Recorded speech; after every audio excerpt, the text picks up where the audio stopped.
අයිබෝන් සුබ දැසනක් ඔබ හැමෝටම ප්‍රාර්ථනා කරනවා. අපි අද කතා කරන්න බලාපොරොත්තු වෙන මාතෘකාව අපි මීට කලිනුත් කතා කළා සෞභාග්‍ය දැක්ම යටතේ මේ නව පාලන ක්‍රමයේ යටතේ අධ්‍යාපනය තුල ප්‍රතිසංස්කරණ සිදු කිරීම පිළිබඳ මූලික බර තැබීමක් සිදු කෙරුණා. ඒ අනුව සාමාන්‍ය ක්‍රමවේදයට පරිබාහිරව විභාග කේන්ද්‍ර වුණු අධ්‍යාපනය වෙනස් කරලා කුසලතා පාදක කරගනිමින් ඇගයීම් පාදක කරගනිමින් මේ වගේ තැනකට අධ්‍යාපන ක්‍රමය මෙහෙයවා ගත යුතුයි කියන දේ දිගින් දිගටම කතා බහට ලක් වුණා. ඊට පස්සේ පාසල් පද්ධතිය තමයි ලොකුම ප්‍රශ්නය බවට පත් වුණේ. කොහොමද ජනප්‍රිය පාසල් හොයාගෙන යනවා, නගරයට එන්නට ඕනේ, ග්‍රාමීය පාසල් වල දියුණු වීම කොයිතරම් දුරට සාර්ථකව සිද්ධ වෙලා තියෙනවද කියන කාරණා පිළිබඳ බොහෝ තැන්වලදී කතා වුණා. ඒ අනුව මේවට විසඳුමක් ලෙස සෞභාග්‍ය දැක්ම තුල විශේෂයෙන්ම සඳහන් වෙච්ච කාරණයක් තමයි ජාතික පාසල් 1000ක් නිර්මාණය කිරීමේ ක්‍රියාවලිය. ඒ ක්‍රියාවලියට සමගාමීව දැන් එහි ජාතික ක්‍රියාවලිය ආරම්භ වීමට නියමිත වෙනවා. ජාතික වැඩසටහන ක්‍රියාත්මක වීම ආරම්භ වීමට නියමිතව තියෙනවා. ඒ නිසා ඔබේ ගමේ තියෙන පාසල ජාතික පාසලක් බවට පරිවර්තනය කිරීම. ශ්‍රී ලංකාවේම සමස්ත ජාතික පාසල් ප්‍රමාණය ගත්තාම 300කට ආසන්න ප්‍රමාණයක් තියෙන්නේ. එතනින් එහාට ගිහින් තවත් ජාතික පාසල් 1000ක් බිහි කරගැනීමේ අරමුණත් එක්ක ග්‍රාමීයව තියෙන පාසලට අලුතින් සම්පත් එක්ක එකතු වෙලා ඔබේ ගමේ තියෙන ඉස්කෝලේ ජාතික පාසලක් මට්ටමට ගෙනීමේ වැඩපිළිවෙල දැන් ක්‍රියාත්මක වීමට නියමිතව තිබෙනවා. එළඹෙන 29 වෙනිදා ඒ ප්‍රායෝගික තත්ත්වයට පත් වෙනවා. අප ඒ වෙනුවෙන් අද දවසේදී සාකච්ඡා කරන්නට නියමිතයි. ඒ අනුව විශේෂත්වය වෙන්නේ අපි නිරන්තරයෙන් කතා කළා මොණරාගල දිස්ත්‍රික්කයේ පිළිබඳ ආර්ථිකය, ආර්ථිකය, දරිද්‍රතාවය මේ සියලු කාරණා පිළිබඳ විශේෂත්වය වෙන්නේ මේ ජාතික වැඩසටහනේ සමාරම්භය ජාතික උත්සවයේ සිද්ධ වෙන්නේ මොණරාගලදී. අපි බොහොම ගෞරවයෙන් යුතුව අද දවසේදී ආරාධනා කළා දහම් පාසල් පිරිවෙන් භික්ෂු අධ්‍යාපන රාජ්‍ය අමාත්‍යතුමන් විජිත බේරුගොඩ අමාත්‍යතුමන්ට ආයුබෝවන් අමාත්‍යතුමනි බොහොම ගෞරවයෙන් පිළිගන්නවා. ඒ වගේම අපි ආරාධනා කළා මේ ව්‍යාපෘතියේ ක්‍රියාත්මක වීම ඒවා සඳහා වෙන් කිරීම කොහොමද මේ ක්‍රියාත්මක වෙන්නේ කොහොමද කියන කාරණය පිළිබඳ කතා කරන්න අධ්‍යාපන අමාත්‍යාංශයේ ප්‍රතිපත්ති සැලසුම් සහ කාර්යසාධන සමාලෝචක අතිරේක ලේකම් ආචාර්ය මధుරා වේහල මහත්මියට. ආයුබෝවන් ලේකම්තුමනි. බොහොම ගෞරවයෙන් පිළිගන්නවා. හැමතුමනි මේ මුලින්ම ඔබේ ප්‍රදේශයෙන් කතාවට මම ප්‍රවේශ වුණොත් කොහොමද ප්‍රදේශීය අධ්‍යාපන තත්ත්වය ඔබේ පළාත මොකද අධ්‍යාපනයේ පිළිබඳ විවිධ තැන්වලදී කතා බහට ලක් වුණා. මේක පටන් ගන්නෙත් මොණරාගල මම හිතන්නේ සියඹල ආණ්ඩුවෙන් වීම සුවිශේෂී කාරණයක් වෙනවා. කොහොමද ප්‍රදේශීය අධ්‍යාපන තත්ත්වය මේ වෙද්දී? මේ වෙද්දී මොණරාගල දිස්ත්‍රික්කය කියන්නේ ලංකාවේ දිස්ත්‍රික්ක 25න් සුවිශේෂ දිස්ත්‍රික්කයක්. මේ දිස්ත්‍රික්කය කාලයක් තුල බොහෝ අසාධාරණයට ලක් වුණු දිස්ත්‍රික්කයක්. ඉතින් මේ දිස්ත්‍රික්කේ මුල් කාලේදී නම් දෙමව්පියෝ දරුවන් අධ්‍යාපනයට යොමු කරේ විශාල බලාපොරොත්තු ඇතුව නෙමෙයි. සාමාන්‍ය කියවීම ලිවීම ප්‍රමාණවත් ප්‍රතිගුණත් ඇති කියන එක තමයි මුල් කාලවල තිබලා තියෙන්නේ. ඒ කාලේ කුෂිකර්මාන්තයත් එක්ක බැඳුණු ජීවන රටාවකට යොමු වුණු ජනතාවක් නිසා දරුවන් අධ්‍යාපනයට යොමු කරලා විශාල බලාපොරොත්තු තිබුණේ නැහැ. හැබැයි වර්තමානයේ වෙනකොට ලොකු ප්‍රවණතාවයක් තියෙනවා. සෑම දෙමව්පියෙකුගේම බලාපොරොත්තු වෙන්නේ තමන්ගේ දරුවට හොඳ අධ්‍යාපනයක් ලබා දෙන්න.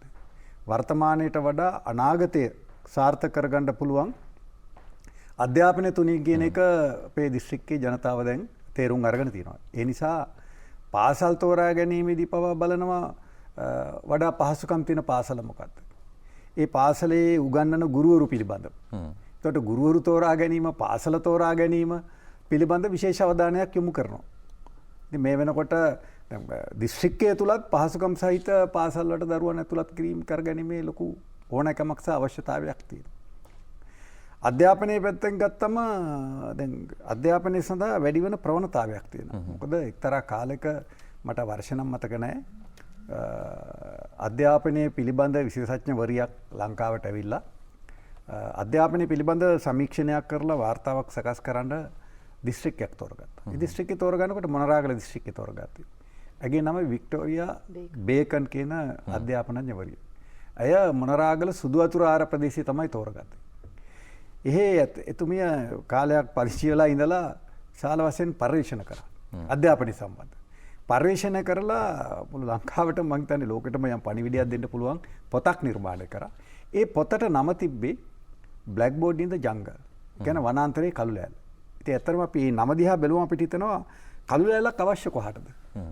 කළු ලෑල්ලක් ඇත්තටම අවශ්‍ය වෙන්නේ විද්‍යාස්ථානයකට නැත්නම් පාසලකට. හැබැයි මේක වනාන්තරයේ කළු ලෑල්ල. ඉතින් වනාන්තරයේ කළු ලෑල්ලක් විදිහට තමයි අධ්‍යාපනයේ පිළිබඳව ඇය දැක්කේ. ඒක තමයි අපේ මොණරාගල දිස්ත්‍රික්කයේ තත්ත්වය. හැබැයි මේ තත්ත්වය මේ වෙනකොට ගොඩාක් වෙනස් වෙලා තියෙනවා. ඒ වෙනස් වීම අපි දකින 1990 ගණන් වෙනකොට සාමාන්‍ය පෙළ විභාගයට ළමයි 100ක් ඇතුළත් වුණොත් 20ක් 20 ගණන් තමයි සාමාන්‍ය පෙළ විභාගයට පෙනී සිටත් ප්‍රතිඵල අපි දකින්නේ සමත් වෙනකොට. හැබැයි මේක ක්‍රමයෙන් වර්ධනය වෙලා අද වෙනකොට 65 70 දක්වා සාමාන්‍ය පෙළ විභාගයේ සමත් වෙනවා. ජාතික මට්ටමට සමාන මට්ටමකට අද සාමාන්‍ය පෙළ ප්‍රතිඵල ඇවිල්ලා තියෙනවා. උසස් පෙළ ප්‍රතිඵල 60 දක්වාද ඇවිල්ලා තියෙනවා. විශ්වවිද්‍යාලයට යන ප්‍රමාණය වැඩි වෙලා තියෙනවා. 2019 අවුරුද්ද ගත්තොත් මම හිතන්නේ 600කට ආසන්න සංඛ්‍යාවක් ජාතික විශ්වවිද්‍යාලවලට යනවා. දැන් මේ වෙනකොට අතිගරු ජනාධිපතිතුමා ගෝඨාභය රාජපක්ෂ මැතිතුමා මේ අවුරුද්ද වෙනකොට 40000 දක්වා විශ්වවිද්‍යාලයට ගන්න ශිෂ්‍ය සංඛ්‍යාව වැඩි කරලා තියෙනවා. ඒතකොට මේ 600 සමහරට 650 වගේ දක්වා වැඩි වෙන්න පුළුවන්කම තිබුණා. ඉස්සර මම හිතන්නේ ජාතික විශ්වවිද්‍යාල පද්ධතිය විශ්වවිද්‍යාල 8යි තිබුණේ. ඒ කාලේ 1980 ගණන් වල මොනරාගල දිස්ත්‍රික්කයෙන් මොනරාගල දිස්ත්‍රික්කය ඇතුළු මුළු ලංකාවෙම ළමයි 5000ක් විතර තමයි විශ්වවිද්‍යාල අධ්‍යාපනය ලැබුවේ. මහින්ද රාජපක්ෂ ජනාධිපතිතුමා 2014 එතුමා ජනාධිපතිවරණයේ තියලා ජනාධිපතිවරණයේ අපි පරාජය වෙලා එතුමා පරාජය වෙලා යනකොට යන්න කලින් එතුමා අයවැය ලේඛනයක් ඉදිරිපත් කරා මුදල් ඇමති විදිහට 2014. ඒ වෙනකොට සාමාන්‍ය විශ්වවිද්‍යාල වලට ගත්තේ 25000ක් විතර. එතුමා අයවැය යෝජනාවල එතුමා සඳහන් කරලා තිබුණා ඉදිරි අවුරුදු 5 තුල ඉදිරි අවුරුදු 5-10 තුල මේ 25000 50000 දක්වා වැඩි කරනවා. ඉතින් ඒ විදිහට එතුමාගේ සැලැස්මක් තිබුණා මේ විශ්වවිද්‍යාලවලට ඇතුළත් විය යුතු ළමයි සංඛ්‍යාව වැඩි කරන්න. ඒ වගේම ජාතික විශ්වවිද්‍යාල පද්ධතිය පුළුල් කරලා ඒ අවශ්‍ය පහසුකම් දීලා ඒ අධ්‍යාපනයට මුල් තැන දෙන්න එතුමාට අවශ්‍යතාවය වුණා. නමුත් එතුමා පෙරදුනා. නමුත් එතුමාට ඒ ඉලක්කයට එතුමාට හැකියාවක් තිබුණේ නැහැ. හැබැයි දැන් එතුමා අග්‍රාමාත්‍යවරයා විදිහට කටයුතු කරන අපේ ගෝඨාභය රාජපක්ෂ ජනාධිපතිතුමා එතුමාගේ සෞභාග්‍ය දැක්ම ප්‍රතිපත්ති ප්‍රකාශනයේ තුල විශේෂ පරිච්ඡේදයක් වෙන් කළ තියෙනවා අධ්‍යාපනය පිළිබඳව. මම හිතන්නේ එතුමා මේ වෙනකොට මේ අවුරුද්ද වෙනකොට 40000ක් දක්වා දරුවන් සංඛ්‍යාව වැඩි කරන්න අවශ්‍ය තීන්දුව අරගෙන තියෙනවා. ඒ විශ්වවිද්‍යාල පද්ධතිය දිනු කර සමස්ත අධ්‍යාපන පද්ධතියම දිනු කරන්න සුවිශාල වැඩපිළිවෙලක් තියෙනවා. අපි දන්නවා අපේ වගේ රටකට දිනු වෙන්න පුළුවන්කම තියෙන්නේ අධ්‍යාපනයට මුල් තැන දුන්නොත්. ලෝකේ දිනුම ආර්ථිකයේ තියෙන ඇමරිකාවේ. ඊළඟ ආර්ථිකයේ තියෙන චීනේ. ඉතින් මේ රටවල් වල අධ්‍යාපනයේ අරමුණු තියෙනවා. ඒ අරමුණු තමයි ඇමරිකාව ගත්තොත් 9 මිනිසෙක් බිහි කිරීම. මම හිතන්නේ ඒ සඳහා ඒ රට පෙළ ගහලා තියෙනවා. චීනය ගත්තොත් රතු විශේෂච්චෙක් බිහි කිරීම. නැත්නම් වැඩ කරන්න එක්ක බුද්ධිමතෙක්ද බුද්ධිමතෙක් වැඩ කරන්නේ. ඒ අරමුණු කරා යනවා. ඉතින් අපේ රටේ අධ්‍යාපන පරිසරයේ තියෙන ඉතිහාසයේ ඉඳලා තිබුණා යහපත් පුරවැසියෙක් බිහි කිරීම. ඉතින් යහපත් පුරවැසියෙක් බිහි කිරීම අපේ ප්‍රධාන අරමුණුනත් අපිත් මේ ලෝකේ තරණය කරන්න. වර්තමානයට වඩා අනාගතය දකින්න පුළුවන් පිරිසක් නිර්මාණය කරන්න. මේ අපේ රටේ අභිමානයේ ඉතිහාසයේ විශාල හොඳ අභිමානයක් තිබුණු රටක්. මේ අභිමානය ලෝකෙට ගෙනියන්න පුළුවන් අපේ අධ්‍යාපන පද්ධතිය දිනු කරන. හැබැයි ඒක තේරුම් අරගෙන තියෙනවා ජනාධිපතිතුමා. ඒ නිසා තමයි එතුමාගේ ප්‍රතිපත්ති ප්‍රකාශනයේ තියෙන්නේ අර පළදායි පුරවැසියෙක් සතුටින් පිරුණු පවුලක් විනයගරුක ගුණගනුක ජනතාවක් බිහි කරන්නේ. ඉතින් ඒ අර අධ්‍යාපනය සඳහා විශාල වැඩපිළිවෙලක් තියෙනවා. ඉතින් ඒ නිසා අපි දක්ිනවා මොනරාගල දිස්ත්‍රික්කයටත් ඒකේ වාසිය ලැබෙනවා. ඒ නිසා මම ඇත්තටම සතුටු වෙනවා මොනරාගල දිස්ත්‍රික්කය නියෝජනය කරන අමාත්‍යවරයෙක් විදිහට. ඒ වගේම මොනරාගල දිස්ත්‍රික්කයේ ඉපදුණු කෙනෙක් වගේම ඒ අධ්‍යාපනය ලැබපු කෙනෙක් වගේම. ඉතින් මට සතුටක් තියෙනවා ඇත්තටම ජාතික පාසල් දැනට තියෙන්නේ 373යි.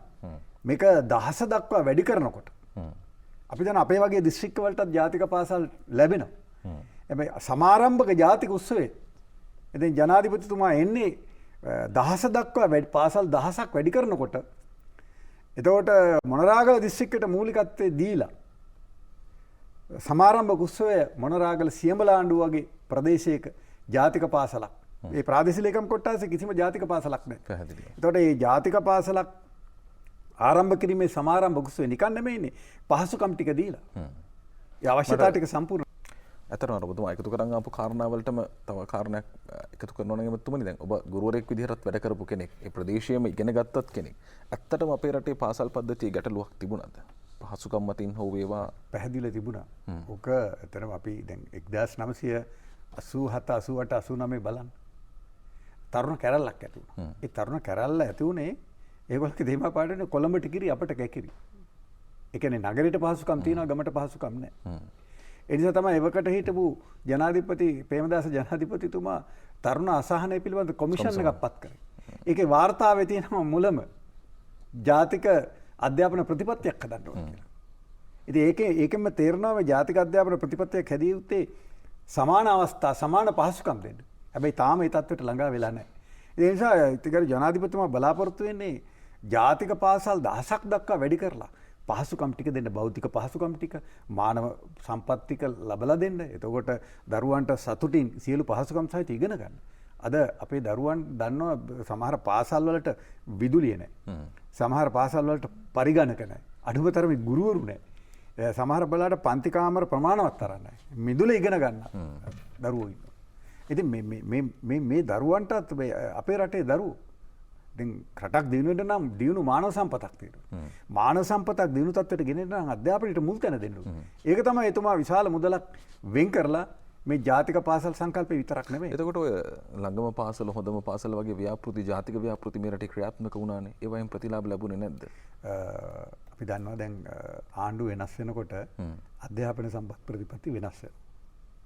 ඉතින් ඒ හරහා සමහරලාට විවිධ සංකල්ප යටතේ අපි දන්නවා ඉසුරු පාසල් තිබුණා. නවෝදයා පාසල් තිබුණා. එතකොට දැන් ළඟම පාසල හොඳම පාසල. ඒතර පළාත් සභාව තුළිනුත් පාසල් සංවර්ධනය කරනවා.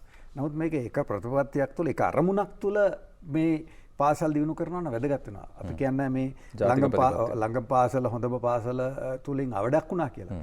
ඒ වගේනොත් පාසල් වල භෞතික සම්පත් පහසුකම් ටික දුන්නා. නමුත් ඒක සම්පූර්ණ කළේ නෑ. දැන් සමහර ඒවාට තෝරගත්ත සමහර පාසල් ළඟම පාසල් හොඳ පාසල කියලා පහසුකම් ටික දීලා නෑ. සමහර ඒවා බාගෙට හදලා නතර කරලා තියෙනවා. ඉදිකිරීම් ක්ෂේත්‍රයේ පටන් ගත්ත අයට සමහරට මුදල් ගෙවලා නෑ. ඉතින් එහෙම ප්‍රශ්න තියෙනවා. එහෙම නෙමෙයි දැන්.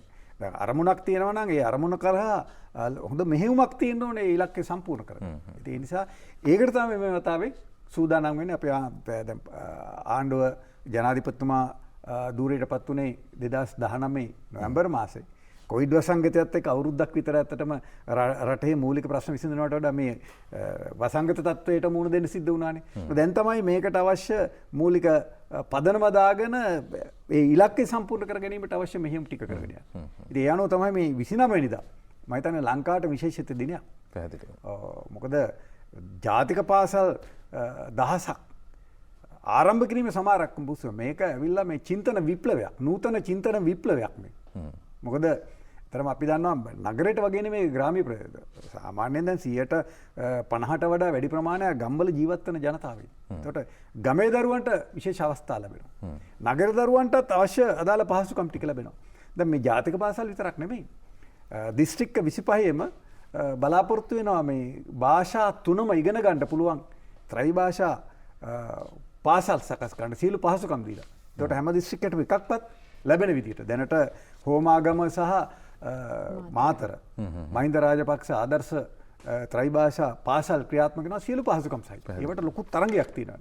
ඒ හැම දිස්ත්‍රික්කයකම මේ වගේ පාසලක් නිර්මාණය කිරීමත් වැදගත් වෙනවා. ඒතකොට භාෂා තුනෙන්ම ඉගෙන ගන්න පුළුවන්. ඒතකොට අපි දන්නවා ජාතික සංහිඳිය අපේ රටේ 30 වසරක යුද්ධයක් තිබුණා. එකිනෙකා අතර අනවබෝධය සහ යම් ගැටලු සහගත තත්ත්වයන් නිසා වසර 30ක යුද්ධයක් ඇදුණා. ඒකෙන් අපේ සම්පත් ජීවිත කොච්චර විනාශ වුණාද? නැවත එවැනි දෙයක් ඇති නොවෙන්න ජාතීන් අතර සමගිය සංහිඳියාව ඇති කිරීම සඳහා මේ භාෂා තුනම එකම විදුහලක ඉගෙන ගැනීමේ අවකාශය ලබලා දීමත් එක බලාපොරොත්තුවක්. මේක දිගුකාලීන සැලැස්මක් සහිත තමයි මේ වැඩසටහන ඉස්සරහට යන්නේ. හොඳයි. ඒ පැහැදිලි කිරීම ඇතුළත විශේෂයෙන්ම දැන් මොණරාගල වගේ දිස්ත්‍රික්කයක් ගත්තාම අපි ඉගෙන ගන්න හැමදාම දරිද්‍රතාවයේ උපරිමයෙන් පවතින දිස්ත්‍රික්කයක් සහ වර්ධනය වීම අතින් තවත් එකතු වෙන්නට බොහෝ දේවල් තිබිය යුතුයි කියලා. ඉතින් ඒ තියෙන චිත්‍රය වෙනස් කරමින් මේ කරන වැඩපිළිවෙල බොහොම ප්‍රශංසනීයයි. සියඹල ආණ්ඩුවෙන්ම 29 වෙනිදා ජාතික වැඩසටහන ජනාධිපතිතුමන්ගේ මූලිකත්වයෙන් ආරම්භ වීමම කියන්නේ මේ රටේ පාසල් පද්ධතියේ හොඳ තෝරා ගැනීමක් එක්ක බර තැබීමක් කරනවා කියන විශ්වාසය අපට තහවුරු වීමක්. දැන් මූලික අදහස ගත්තයින් පස්සේ ලේකම්තුමියනි කොහොමද මේ ව්‍යාපෘතිය දියත් කෙරෙන්නේ? ඒ වගේම දැනට තියෙන පාසල් තමයි පළාත් සභා පාසල් වුණත් ජාතික පාසලක් බවට පත් කිරීම සිදු කෙරෙන්නේ. කොහොමද ප්‍රමුඛතාවය දෙන්නේ? කොහොමද තෝරා ගැනීම කෙරෙන්නේ? කොහොමද ව්‍යාපෘතිය දියත් වෙන්නේ? පැහැදිලි කරලා දුන්න. ඔව් චාමර මුලින්ම බොහොම ස්තුතිවන්ත වෙනවා අධ්‍යාපන අමාත්‍යාංශයට ආරාධනා කිරීම පිළිබඳව ගරු අමාත්‍යතුමත් සමග. ඇත්තටම දැන් අපි දන්නවා සෞභාග්‍ය දැක්ම ප්‍රතිපත්තිය මැනවින් විස්තර කරලා තියෙනවා, විස්තෘතව පැහැදිලි කරලා තියෙනවා රටේ අධ්‍යාපනය වෙනස් කිරීම සඳහා කුමන ආකාරයේ නව වැඩපිළිවෙළ වලට අපි ආයුතුද කියලා. එතන මේ ජාතික පාසල් 1000ක් දක්වා වැඩි කරනවා මේ සංඛ්‍යාව දැනට තියෙන 373 කියන ඒ වැඩසටහන එක් වැඩසටහනක්. ඒ වගේම ඊට ආනුෂංගිකව එහෙම නැත්නම් මේවා එකිනෙකට උදව් කරන වැඩසටහන් විදිහට විෂයමාලාවේ ප්‍රතිසංස්කරණ, අගයීම් ක්‍රම ප්‍රතිසංස්කරණය කිරීම, ඒ වගේම දුරස්ථ අධ්‍යාපනය හා තොරතුරු තාක්ෂණය වැඩි දියුණු කිරීම. මොකද දැන් අපි COVID-19 වසංගතයත් එක්ක ලොකු අත්දැකීමක් ලැබුවා. දරුවන්ට දුරස්ථ අධ්‍යාපන අවස්ථා අනිවාර්යයෙන්ම සකස් කරලා තියන්න අවශ්‍යයි කියන එක පාසල් පාදකව මේ සඳහා පුහුණුවක් ලබා දෙන්න ඕනේ. ඊළඟට දරුවන්ගේ සෞඛ්‍ය health first කියන නැත්නම් සෞඛ්‍ය පළමුව කියන වැඩසටහන, ඊට අමතරව ගුරු අධ්‍යාපනය සහ කළමනාකරුවන්ගේ ධාරිතා සංවර්ධනය කියන වැඩසටහන් රාශියක් තියෙනවා. අපි ප්‍රතිසංස්කරණ වශයෙන් ගත්තොත් 12ක් පමණ තියෙනවා. එතකොට මේ තියෙන වැඩසටහන් වල මං හිතනවා දරුවන් වෙත යම්කිසි වෙනස් වූ ආකාරයක අත්දැකීමක් වඩාත් ගුණාත්මක ඉගෙනුම් පද්ධතියක් නැත්නම් පරිසරයක් ලබා දෙන වැඩසටහන තමයි මේ පාසල් දහසක් දියුණු කර දීමේ වැඩසටහන. එතෙන්දී අපි ඍජුවම වැඩ කළා පළාත් අධ්‍යාපන දෙපාර්තමේන්තුව සහ පළාත් අධ්‍යාපන අමාත්‍යාංශ සමග. එතකොට ඒ නිලධාරීන් සමග ඒකාබද්ධ වෙලා මේ පාසල් තෝරා ගැනීමේ කටයුතු අපි ගිය අවුරුද්දේ මුලදීම ආරම්භ කරා 2020. එතකොට අපි අවශ්‍ය උපදෙස් සංග්‍රහයන් සකස් කරලා මෙතෙන්දී අපි භාවිතා කරා චාමර අපේ දැනට තියෙන ශිෂ්‍ය සංඛ්‍යාව කොහොමද විසිරීලා තියෙන්නේ පාසල් අතරේ. විශාල විෂමතාවයක් තියෙනවා ශිෂ්‍ය සංඛ්‍යාවන් අනුව. කුඩා පාසල් තියෙනවා, අතිවිශාල ශිෂ්‍ය සංඛ්‍යාවක් සහිත පාසල් තියෙනවා, ඒ වගේම මධ්‍යස්ථ පාසල් තියෙනවා ශිෂ්‍ය ජනගහනය අතින්. එතකොට මේ පාසල් අපි සිතියම් කරණයකට භාජනය කරලා අපි ළඟ තියෙනවා භූගෝලීය දත්ත තොරතුරු පද්ධතියක් GIS. ඒතර අපි සර්වේ ඩිපාර්ට්මන්ට් එකක වැඩ කරලා තියෙනවා. වැඩ කරලත් අපිට අවශ්‍ය පහසුකම් ලබා ගත්තා. සහ අපි කරුණු 10ක් ඔස්සේ විශ්ලේෂණය කරා පාසල් පද්ධතිය. ඒතර දැනට ජාතික පාසල් ව්‍යාප්ත වී තිබෙන ප්‍රාදේශීය ලේකම් කොට්ටාශ මට්ටමින් කෙසේ ව්‍යාප්ත වී තිබේද, ඒ වගේ සංඛ්‍යාත්මකව විසිරීම, ඒ වගේම ඒවට ඇතුල් වෙලා තිබෙන දරුවන් සංඛ්‍යාවන්, ඒ වගේම ප්‍රාදේශීය ලේකම් කොට්ටාශ මට්ටමේනේ අපේ රටේ සංගණන දත්ත තියෙන්නේ. ඒ නිසා අපි මේ මත පදනම් වෙලා ඒ වගේම පාසල් සංගණන දත්ත මනවින් භාවිතා කරමින් ගුරුවරුන්ගේ ව්‍යාප්තිය, ඒ වගේම ප්‍රාථමික පාසල් තියෙනවානේ අපේ 1 සිට 5 දක්වා ශ්‍රේණි සහිත. ඒතර ප්‍රාථමික සහ ද්විතීක පාසල් තියෙනවා අපේ 1 11 දක්වා සාමාන්‍ය පෙළ දක්වා පන්ති සහිත. ඒතර මේ පාසල් සහ උසස් පෙළ විෂය ධාරා සහිත පාසල් අපි ඇත්තටම සිතියම් කරන අභ්‍යාසයකින් අරගෙන ඒක නිරීක්ෂණය කරලා හොඳින් අධ්‍යයනය කරලා තමයි මේ යෝජිත පාසල් මොනවද, මේ වඩාත් යෝග්‍ය පාසල් මොනවද, වඩාත් ඉහළ ගුණාත්මක අපි කියනවා ඉම්පැක්ට් එකක් නැත්නම් ඵලදායි ලෙස ඉදිරි අනාගතයට සංවර්ධනය කිරීමෙන් වැඩි ශිෂ්‍ය සංඛ්‍යාවකට අවස්ථාවන් ලබා දිය හැකි පාසල් කොහෙද තියෙන්නේ කියලා අපි හොයාගත්තා. හෙව්වා ගොඩක් දුරට අධ්‍යයනය කරා. නිලධාරීන් විශාල සංඛ්‍යාවක් ඒකාබද්ධව වැඩ කරා. ඒ වෙලාවේ ටාස්ක් ෆෝස් එකක් අතිගරු ජනාධිපතිතුමාගේ උපදෙස් මත අමාත්‍ය මණ්ඩලය පත් කර අධ්‍යාපන කාර්යසාධක බලකායක්. ඒ බලකායේ කටයුතු කරමින් සිටිය කණ්ඩායම, විද්වත් කණ්ඩායමක් සමග අපි වැඩ කළා. ඒතර මෙතෙන්දී තමයි මේ යෝජනාවල් අතර මේවා අපි විස්තරණය කරලා ගත්තේ. ඒතර ඒ විදිහට සකස් කරගත්ත යෝජිත පාසල් ලයිස්තු ගත්තොත් මේවා අපි නැවත නැවත සාකච්ඡා කළා. අවසානයේ ගරු අමාත්‍යතුමාගේ ප්‍රධානත්වයෙන් සියලුම ආණ්ඩුකාරතුමන්ලා එක්ක, ඒ වගේම දිස්ත්‍රික් සම්බන්ධීකරණ කමිටු සභාපති ගරු මන්ත්‍රීතුමන් සමග, ඒ වගේම ඒ ඇත්තන් හරහා ප්‍රාදේශ සම්බන්ධීකරණ කමිටු සභාපතිවරුන් සමගත් සාකච්ඡා කළා. ඒ කියන්නේ ප්‍රාදේශීය වශයෙන් ගත්තොත් අධ්‍යාපන නායකත්වය වගේම දේශපාලන නායකත්වයත් එක්කත් සාකච්ඡාවන් කරලා තමයි අවසානයේ මේ තීන්දුව තීරණ වලට ඇවිල්ලා තියෙන්නේ. ඒකෙන් අදහස් වෙන්නේ නැහැ දේශපාලනික මුහුණුවරක් මේ වැඩසටහනට ආලෝප කළා තියෙනවා කියලා. සත්‍ය වශයෙන්ම කියනවා නම් විද්‍යාත්මක ක්‍රමවේදයක් කරා තමයි පාසල් අපි නම් කරේ, මේ හඳුනාගත්තේ. ඒතර මේ හරහා වඩාත් ඉම්පැක්ට් එකක් අපි බලාපොරොත්තු වෙනවා ලැබෙයි කියන මේ රටට. ඒතර එතෙන්දි ගත්තොත් සෑම පළාතකම දැනට තියෙන ජාතික පාසල් වල විසිරීම බලලා 373. ඊට අමතර වශයෙන් ගත්තොත් අපි දැන් මේක කියන්නේ 1000+ කියලා. මොකද 1000කටත් වැඩි ස්වල්ප ප්‍රමාණයක් වැඩි පාසල් සංඛ්‍යාවකට ලොකු ඉල්ලුමක් ඇවිල්ලා තියෙනවා. එතකොට එතෙන්දී ගත්තොත් දැන් වෙස්ටර්න් ප්‍රොවින්ස් ගත්තොත් බස්නාහිර පළාතේ පාසල් 168ක් මොකද ජනගහනය වැඩි, ශිෂ්‍ය ජනගහනය වැඩි. ඒ වගේම මධ්‍යම පළාතේ පාසල් 84ක්, දකුණු පළාතේ 75ක් ඔය ආදී වශයෙන් ඌව පළාත ගත්තොත් ඌව පළාතට 58ක් පාසල් ලැබෙනවා. බදුල්ල මොනරාගල දිස්ත්‍රික්ක දෙකට ඒ වගේ පාසල් සංඛ්‍යාවන් දැන් හඳුනගෙන තියෙනවා. එතන මෙතෙන්දී අපි ආණ්ඩුකාරවරුන්ගේ එකඟතාවයන් ලැබිලා තියෙනවා බහුල වශයෙන්ම මේකේ අපි තියෙනවානේ ප්‍රාදේශීය ලේකම් කොට්ටාශ තියෙනවා කියලා ගරු අමාත්‍යතුමා පැහැදිලි කරා. ජාතික පාසල් එකක්වත් නොමැති 123ක්. මේ පාසල් සම්බන්ධයෙන් දැන් සම්පූර්ණ එකඟතාවයන් ලැබිලා තියෙනවා. ඒ වගේම අනිකුත් පාසල් සම්බන්ධයෙන්ුත් එකඟතාවයන් ලැබිලා තියෙනවා. කියන්නේ ඊට අමතර වශයෙන් තෝරගත්තු පාසල්. ඒතර පළාත් සභා පාසලක් ජාතික පාසලක් වෙනකොට මම හිතන්නේ ඉසුරු පායම් පාලනය වෙන තැනට යනවා. එහෙම වුණොත් කොහොමද ඒ වෙනස කරගන්නේ? ඔව් ඒ වෙනස කරගන්නේ ඇත්තටම අපේ තියෙනවා පළාත් ව්‍යුහ කමිටු. පළාත් අධ්‍යාපන අධ්‍යක්ෂතුමාගේ ප්‍රධානත්වයෙන් එතනින් තමයි ඒ යෝජනා එන්නේ. වගේම ආණ්ඩුකාරවරුන්ගේ එකඟතාවය ලැබිය යුතුයි. ඒ ලැබීමත් සමග එකඟතාවය ලැබිලා තියෙනවා. එතකොට අධ්‍යාපන අමාත්‍යාංශයේ තියෙනවා ජාතික ව්‍යුහ කමිටුවක්. මේ හරහා එකඟතාවයන් නිර්දේශ ලබා දුන්නාට පස්සේ ගරු ලේකම්තුමා සහ අමාත්‍යතුමාගේ අනුමැතියින් මත මේ පාසල් අවසානයේ තෝරා ගැනීම සිද්ධ වෙනවා. ඉන් අනතුරුව අපි 13 වන ආණ්ඩුක්‍රම ව්‍යවස්ථා සංශෝධනය යටතේ තිබෙන විධික්‍රම අනුව අවශ්‍ය ඒ ක්‍රියාමාර්ග ගන්න අවශ්‍යයි. ඒ ගුරුවරුන් රේකී අමාත්‍යාංශයේ සේවය සඳහා එකතු කර ගැනීමට ඒ වගේම ඒ පාසල්වල තිබෙන සම්පත් මේ විදිහට ගන්න. නමුත් කෙසේ වෙතත් මං හිතනවා මෙතෙන්දී අපි කියනවා ජොයින්ට් ඇඩ්මිනිස්ට්‍රේෂන් එකක් නැත්නම් ඒකාබද්ධ සුහද පාලනයකට යන්න වෙනවා. ඒ නිසා අධ්‍යාපන අමාත්‍යාංශයේ ජාතික පාසල් ශාඛාව සමහර අංශයක් දක්වා ව්‍යාප්ත කළා. පළාත් බද අධ්‍යාපන අධ්‍යක්ෂකවරුන් සමග ඒකාබද්ධව කටයුතු කරන නිලධාරි කණ්ඩායමක් පළාත් බදව පිහිටුවලා තමයි මේ කළමනාකරණය කරන්න වෙන්නේ. මේ පහසුවක් එයි මොකද ජාතික පාසල් සංඛ්‍යාව වැඩි වෙනකොට ගුරු ස්ථානමාරු සහ ගුරු උපයෝජනය අපිට උපරිම ප්‍රශස්ත මට්ටමකට ගේන්න මේකෙන් අවකාශය සැලසෙනවා. අපි තවදුරටත් කතා කරමු. සංකීර්ණ කාරණයක් මේක කෙරෙන විධික්‍රම ගත්තාම පළාත් සභා පාසල් ජාතික පාසල් බවට පත් කර ගැනීමේදී නියාමනයන් තියෙනවා. ඇත්තටම ලේකම්තුමී සඳහන් කළා වගේ 13 ආණ්ඩුක්‍රම ව්‍යවස්ථා සංශෝධනයට අනුකූලව මේ දේවල් සිද්ධ කරගත යුතුව තියෙනවා. ඉතින් මේ සියලු දේත් එක්ක අවසන් ප්‍රතිඵලය මේ රටේ ජනතාවටයි ලැබිය යුත්තේ. ඒ නිසා මේ සියලු දේ නම්‍යශීලීව වෙනස් කරමින් කරන ක්‍රියාවලියක්. අපි තවදුරටත් කතා කරමු. අපි කතා කරමින් සිටින්නේ දහම් පාසල් පිරිවෙන් භික්ෂු අධ්‍යාපන රාජ්‍ය අමාත්‍යතුමන් විජිත් පෙරේගොඩ අමාත්‍යතුමන් සහ ඒ වගේම අතිරේක ලේකම්තුමිය අධ්‍යාපන අමාත්‍යාංශයේ ප්‍රතිපත්ති සැලසුම් සහ කාර්ය සාධන සමාලෝචක ආචාර්ය මధుරා වේහල මහත්මිය සමග අපි මූලිකව කතා කළා මේ වෙද්දී ක්‍රියාත්මක වීමට නියමිත වැඩපිළිවෙලේ ස්වරූපය පිළිබඳ. ඒ අනුව ලේකම්තුමියත් පැහැදිලි කරලා දුන්නා මේක ප්‍රතිපත්තිය කොයි විදිහටද ක්‍රියාත්මක වීම සහ පාසල් ප්‍රමුඛතාවය හඳුනාගත්තේ කොයි විදිහටද කියන කාරණය පිළිබඳ. දැන් අමාත්‍යතුමනි මේක දේශපාලනික කාරණයක් බවට පත් වෙනවා දැන්.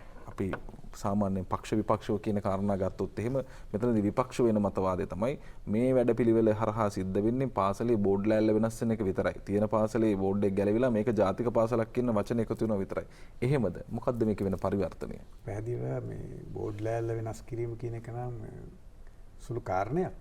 ඒක සාමාන්‍ය කොච්චර සාධනීය දෙයක් කරත් විපක්ෂයේ ප්‍රතිපත්තිය වෙන්නේ ඒක හැල්ලු කරලා කතා කරන එක. හැබැයි රජයක් විදිහට බලාපොරොත්තු වෙන්නේ ජනතාවට දැනෙන දෙයක්. රටට දැනෙන දෙයක්. ඒ නිසා තමයි බෝඩ් ලෑල්ලට විතරක් මේක සීමා කරලා නැහැ. මේකට විශාල මුදල් ප්‍රමාණයක් ජාතික අයවැය ලේඛනයෙන් මෙන් කරලා තියෙනවා. දැන් මේ වෙනකොටම එහෙම චෝදනා කරන අයට බලන්න පුළුවන්. මේ වෙනකොට සියඹල ආණ්ඩුව මහාවිද්‍යාලයේ ජාතික පාසලක් කරන 29 වෙනිදා වෙනකොට කලින් තිබුණු තත්ත්වයේ දැන් තියෙන තත්ත්වය මොකක්ද කියලා අපිට පැහැදිලිව අපිට ඡායාරූපයක් දකින්නට පුළුවන් කතා කරන ගමන් බලා ගන්න පුළුවන්කම තියෙයි. ඒ නිසා බෝඩ් ලෑල්ල හයි කරන විතරක් නෙමෙයි. එතකොට ජාතික පාසලක් බවට පත් කිරීමේ නිර්ණායක තියෙනවා. ඒ සියලු නිර්ණායක සම්පූර්ණ කරනවා. ප්‍රධාන වශයෙන් අපි දන්නා මොනරාගල දිස්ත්‍රික්කයට ඈත ප්‍රදේශවල ඉන්න ගුරුවරු පවා යන්නේ නැහැ. ගියත් කොහොම හරි ස්ථානමාරුවීමක් හදාගන්න. හැබැයි අපි විශ්වාස කරනවා සෑම විද්‍යාව, ගණිතය, තාක්ෂණක අංශය, එතකොට කලා, වාණිජ්‍ය සියලුම උසස් පෙළ විෂය ධාරා සියල්ලම ඉගෙන ගන්න පුළුවන්.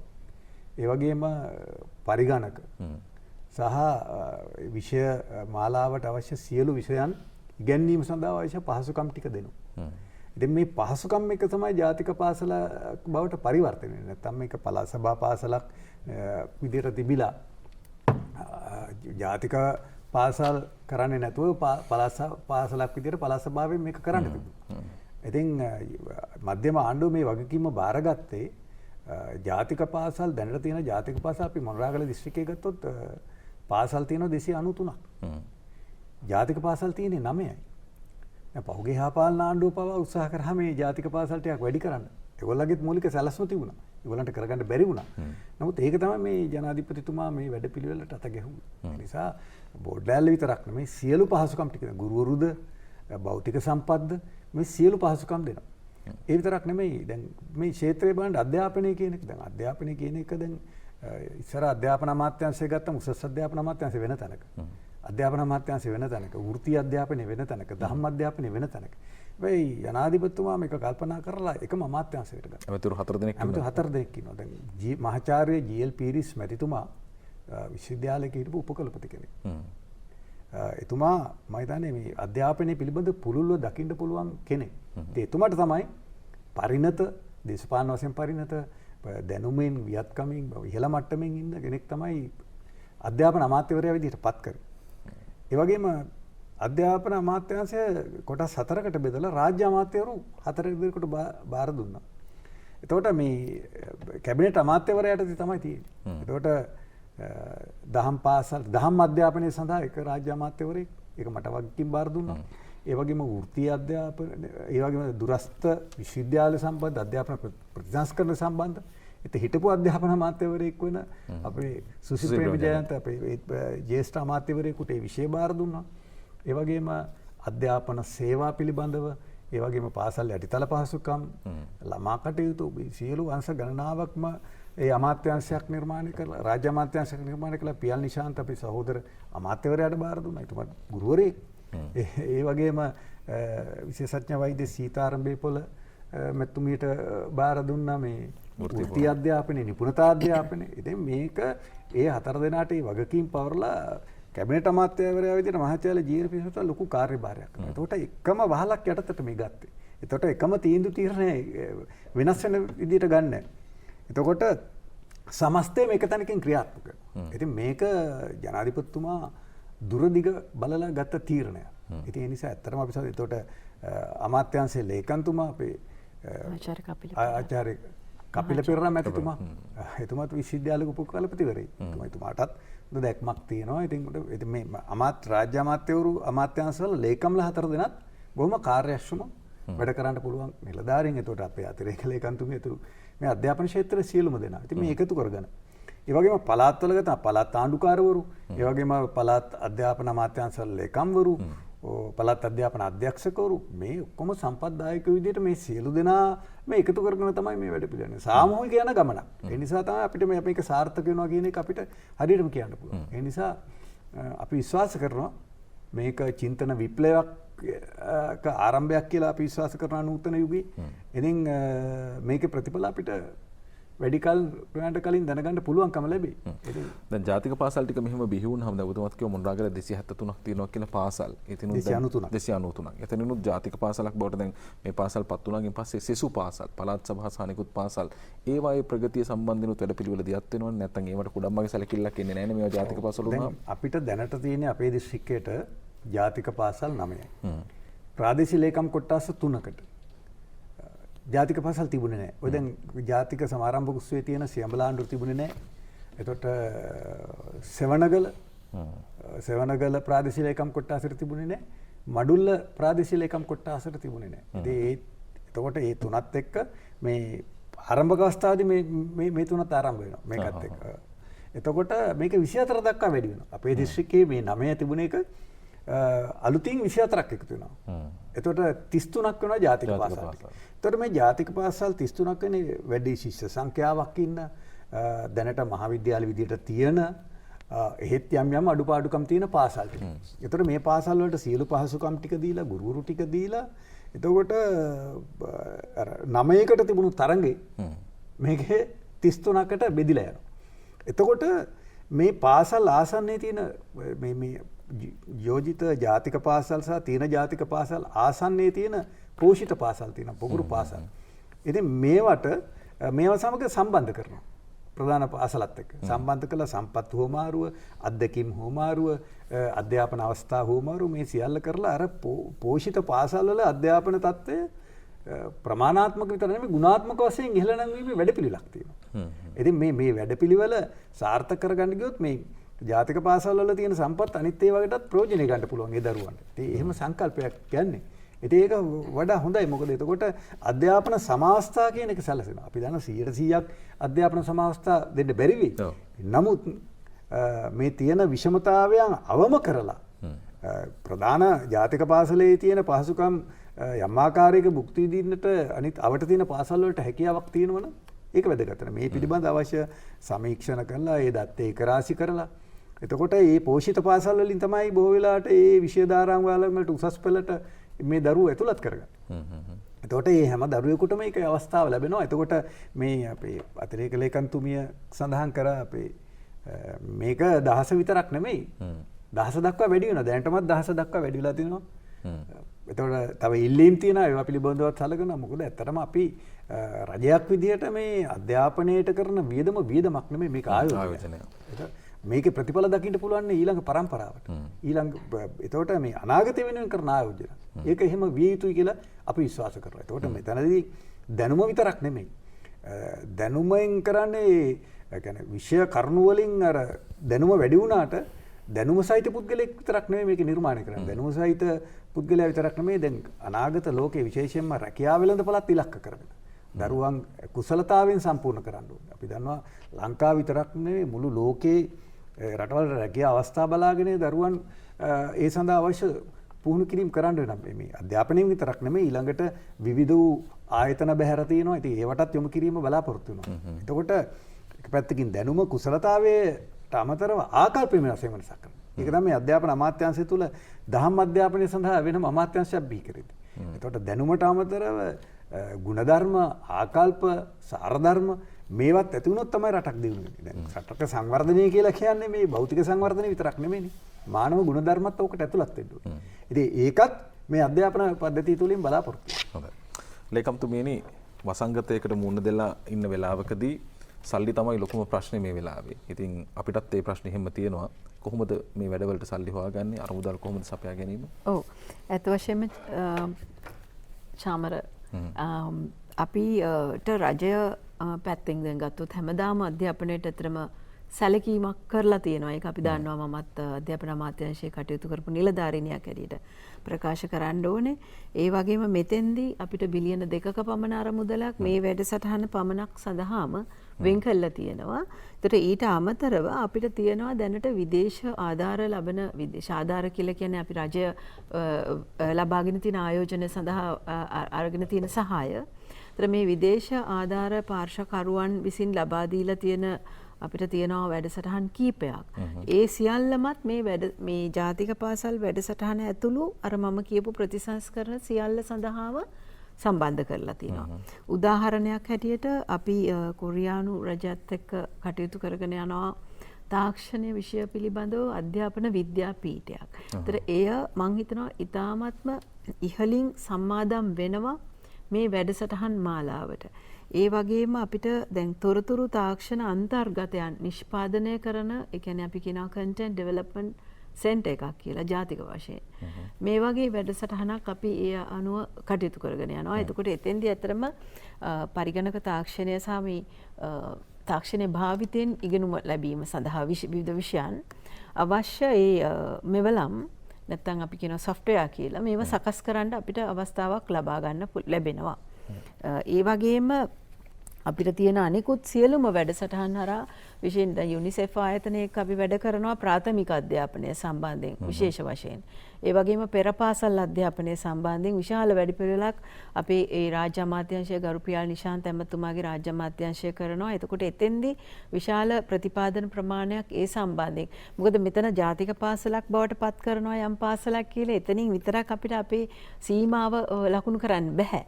පූර්ව පාසල් අධ්‍යාපනයේ සිට උසස් අධ්‍යාපනයේ දක්වා යන ගමනක් තමයි. මොකද සෞභාග්‍ය දැක්ම ප්‍රතිපත්තියේ සමාවෙන්න තප්පර කීපයක් දෙන්න අපි ඉක්මනින් වෙලාව බලමු.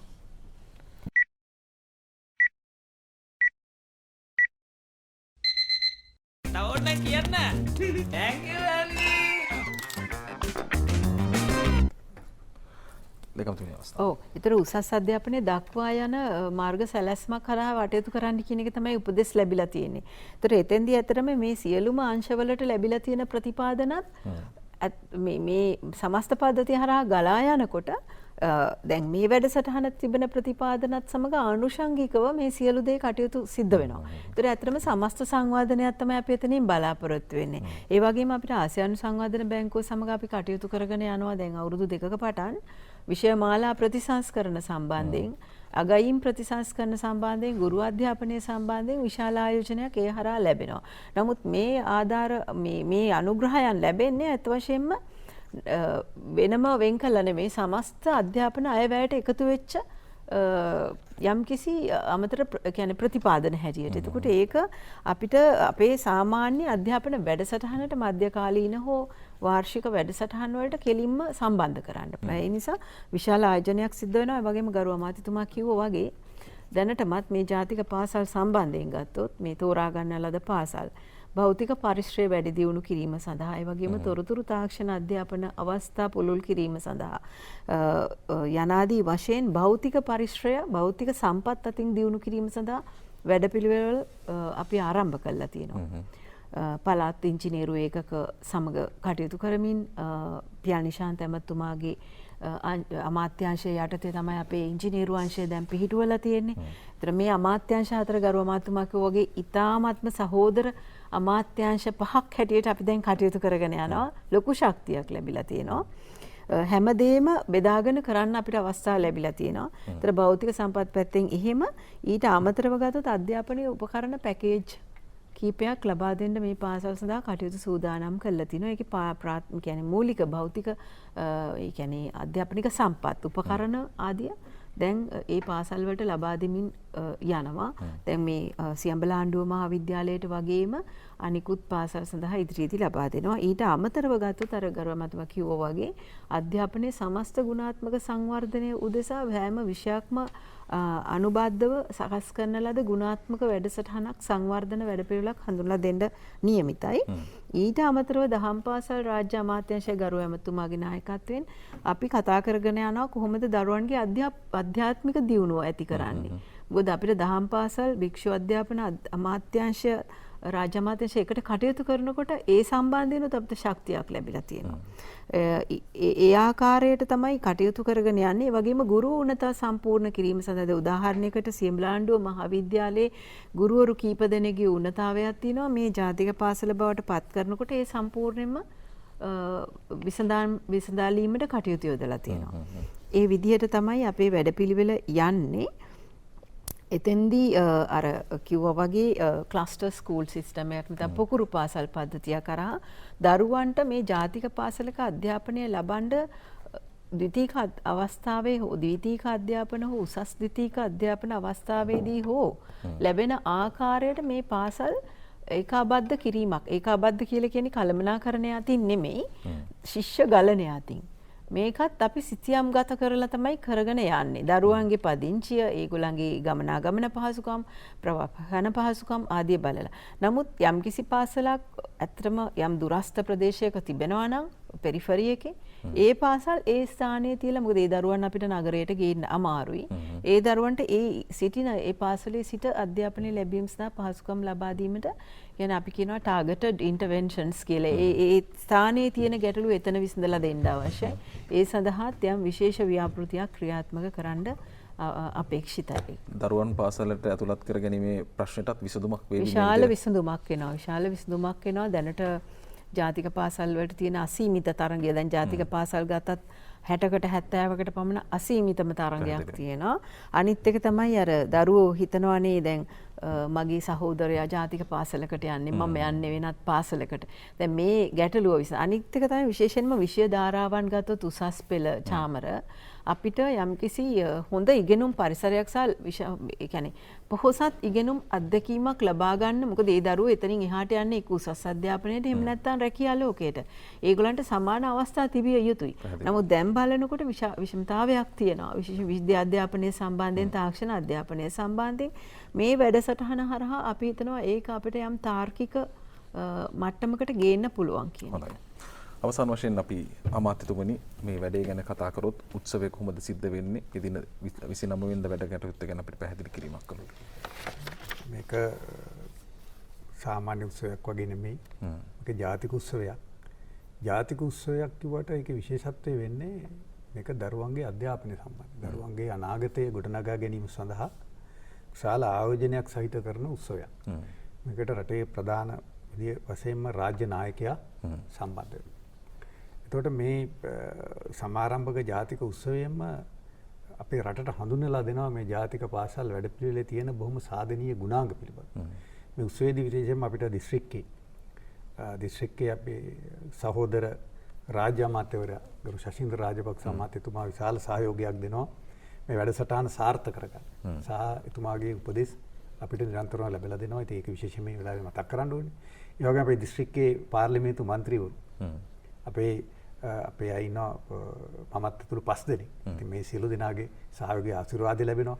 ඒ වගේම පළාත් සභාවේ පළාත් ආණ්ඩුකාරතුමාගේ පළාත් අධ්‍යාපන ලේකම්තුමිය ප්‍රධාන ලේකම්තුමා පළාත් අධ්‍යාපන අධ්‍යක්ෂකගේ සියලුම නිලධාරීන්ගේ කලාපේ මේ සියලු දෙනාගේ සහයෝගය ලැබෙනවා. මොකද පළාතට දිස්ත්‍රික්කයට ලොකු අභිමානයක් ගෙන දෙන මේක උත්සවයක්. ඒ නිසා මේක සාර්ථක කරගන්න සියලු දෙනා. ඒ වගේම අපේ අධ්‍යාපන අමාත්‍යාංශයේ ජී.එල්. පීරිස් අධ්‍යාපන අමාත්‍යතුමා ඇතුළු අපේ රාජ්‍ය අමාත්‍යවරු සියලුම දෙනා ඒ වගේම අමාත්‍යාංශයේ ලේකම්තුමා අපේ මහාචාර්ය කපිල පෙරේරා එතුමා විශේෂ උනන්දුවක් දක්වන එක විශේෂ මතක් කරන්නට ඕනේ. එතුමා ඇතුළු රාජ්‍ය අමාත්‍යාංශවල ලේකම්වරු මේ සියලු දෙනාම මේක ඉතා ඉහළින්ම මේ උත්සවය මොකද මේක සාමාන්‍ය උත්සවයකට එහා ගිය විශේෂ උත්සවයක් නිසා ඒකට සියලු දෙනා අපිට සහයෝගය දෙනවා. ඒ නිසා අපි මේ අපේ දිස්ත්‍රික්කයට ලැබෙන මේ ගෞරවය අපේ දිස්ත්‍රික්කයට ලැබෙන මේ අභිමානය ඉහළින්ම සංවිධානය කරලා මේ රටට දෙන පණිවිඩය පිළිබඳව අපේ දිස්ත්‍රික්කය තෝරා ගැනීම පිළිබඳව විශේෂයෙන්ම තිකරු ජනාධිපතිතුමාට අධ්‍යාපන අමාත්‍යතුමාට විශේෂයෙන් ස්තුතියක් කරනවා. ඒ වගේම අද දවසේ ජාතික රූපවාහිනිය අපේ මේ වැඩපිළිවෙල ගැන රටට දැනුවත් කිරීම සඳහා මේ ගන්න උත්සාහයට ආයුබෝවන් සුබ දවසක් වැඩසටහනට ඇත්තට මේ වැඩසටහන සංවිධානය කරපු සියලු දෙනාටත් අපි කෘතවේදීත්වය පළ කරන්නට ඕන. ඉතින් අපි බලාපොරොත්තු වෙන අපේ ජාතියේ ඉරණම විසඳන්න පුළුවන් හොඳම දේ තමයි අපිට අධ්‍යාපනයට මුල් තැන දෙන්න. ඉතින් මම හිතනවා සෑම ජීවියෙක්ම අධ්‍යාපනය තුලින් තමයි ඒ ජීවිතය සම්පූර්ණ වෙන්නේ. ඒ නිසා මොනරාගල දිස්ත්‍රික්කය එක්තරා කාලයක ජාතික නිදහස වෙනුවෙන් මුළු රටේම ජාතිය වෙනුවෙන් අවියාවුද අතට ගත්තා. ඒ ගත්තේ රටේ නිදහස විමුක්තිය වෙනුවෙන්. ඒ උත්සාහය පරාජයටපත් වුණත් ඒ අභිමානය මං හිතන්නේ මුළු රටේම ජනතාව දන්නා මොකක්ද කියලා. ඒ නිසා අවුරුදු 200ක් වෙනවා මේ වෙනකොට 200ක් විතර වෙනවා ඌව වෙල්ලස්ස නිදහස් සටන. ඔව්. ඉතින් ඒකෙන් අපේ දිස්ත්‍රික්කයට ලොකු හානියක් වුණා. ඒ හානිය නැවත සකස් කරගන්න. නැත්නම් අපේ දිස්ත්‍රික්කය ඌව වෙල්ලස්ස රටට බත සපයපු මේ වෙල්ලස්ස නැවත ගොඩනගා ගැනීම සඳහා ආණ්ඩුවක් විදියට අතිගරු ජනාධිපතිතුමත් අග්‍රාමාත්‍යතුමත් විශේෂ අවධානයක් යොමු කරනවා මේ අධ්‍යාපනයට විතරක් නෙමෙයි. අපේ වැහු ටික හදන්න, කෘෂිකර්ම පද්ධතිය දියුණු කරන්න, මාර්ග ටික, පොදු පහසුකම් ටික, ඒ වගේම නගර ටික සකස් කරන්න, ජනතාවගේ ජීවන තත්ත්වය ගොඩනගන්න විශාල වශයෙන් ආණ්ඩුව අපේ දිස්ත්‍රික්කේ ගොඩනගන්න උදව් කරනවා. ඉතින් ඒකට මම හිතන්නේ මේ හැමෝටම ස්තුතිය පළ කරන්න මේක අවස්ථාවක් කරගන්නවා චාමර. ඉතින් ඒ නිසා අපි විශ්වාස කරනවා 29 වෙනිදා මුළු රටටම දැනේවි අපේ සියඹල ආණ්ඩුවේ මධ්‍ය මහාවිද්‍යාල ජාතික පාසලක් බවට පත් වෙනවා විතරක් නෙමෙයි ඒ හරහා පාසල් දහසකට වඩා වැඩි ප්‍රමාණයක් ජාතික පාසල් තත්ත්වයට පත් වෙලා මේ රටේ දරුවන්ට අනාගතය දකින්න පුළුවන් දරුවන්ට විශාල සහනයක් වෙයි කියලා අපි විශ්වාස කරනවා. පැහැදිලිවම. ඒ නිසා සිරගෙවල් වල ප්‍රමාණය වෙනස් කරන්නට මේවා ලොකු කරන්නට ඕන කියන තැනක අපි කතා කරනවට වැඩිය පාසල් දහසක් අලුතින් මේ පද්ධතිය ඇතුළත ජාතික පාසල් විදිහට යලි පුනර්ජීවය ලබනවා. ඒ නිසා පාසල් දරුවන් ඇතුළත් කර ගැනීමේ ක්‍රියාවලියත් එක්ක මේ හැමදේම වෙනස් වෙවි. 29 වෙනිදා සියඹල ආණ්ඩුව මහාවිද්‍යාලයේදී ජාතික වැඩසටහන ආරම්භ වෙනකොට පළාත් ආණ්ඩුකාරවරුන්ගේ ප්‍රධානත්වයෙන් තවත් පළාත්වල මේ කටයුත්ත සිද්ධ වීමට නියමිතව වෙනවා. ඒ නිසා සජීවී විකාශයක් විදිහට ජාතික රූපවාහිනියත් මේ ඔබ වෙත තිළින කරන්නට අප සූදානම්. ඒ නිසා විශේෂයෙන්ම අපි මතක් කරන කාරණය තමයි අනෙකුත් පළාත් 8ෙදිම ආණ්ඩුකාරවරුන්ගේ ප්‍රධානත්වයෙන් ජාතික වැඩසටහනට සමගාමීව ඒ ප්‍රදේශයේ පාසල් ජාතික පාසල් බවට පරිවර්තනය කිරීමේ ක්‍රියාවලිය සිද්ධ වෙනවා. ලේකම්තුමියනි අමාත්‍යතුමනි බොහොම ස්තුතියි. අද දවසේදී පැමිණීම වෙනුවෙන් මේ කටයුත්ත ඓතිහාසික කටයුත්තක් 100%ක්ම සර්වප්‍රකාරයෙන් සාර්ථක වේවා කියලා අපි ප්‍රාර්ථනා කරනවා. මොකද මේ අවසන් ප්‍රතිඵලය රටට, දරුවන්ට, දෙමව්පියන්ට සහ අපේ රටේ අනාගතයට. හෙට හමු වෙමු. ප්‍රාර්ථනා කරන ඔබ සියලු දෙනාටම යහපත් දවසක්. ආයුබෝවන්.